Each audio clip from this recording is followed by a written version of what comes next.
शक्ती आणि वारकरी संप्रदायाचा वारसा जपणाऱ्या धाराशिव तालुक्यातील श्री क्षेत्र तेर येथे श्री संत शिरोमणी गोरोबा काका कुंभार यांच्या वार्षिक यात्रा महोत्सवाला सोमवार 13 एप्रिल चैत्रवद्य एकादशी पासून मोठ्या उत्साहात प्रारंभ झाला आहे।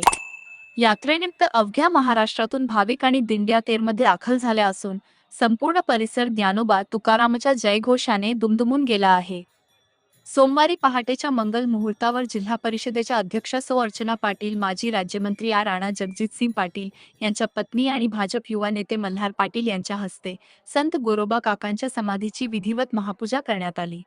यावेळी मंदिर ट्रस्टच्या प्रशासक रुपाली कोरे यांच्यासह मान्यवर उपस्थित होते। या महापूजेनंतर यात्रोत्सवाला अधिकृत सुरुवात झाली। तेरच्या यात्रेसाठी राज्याच्या कानाकोपऱ्यातून शेकडो पालख्या आणि दिंड्या दाखल झाल्या आहेत। भाविकांच्या मनोरंजनासाठी परिसरात रहाट पाळणे व विविध खेळण्यांची दुकाने थाटली गेली आहेत। ही यात्रा एकूण 15 दिवस चालणार असून परिसरात मोठी आर्थिक उलाढालही होणार आहे।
Thanks for watching Ekmat Digital.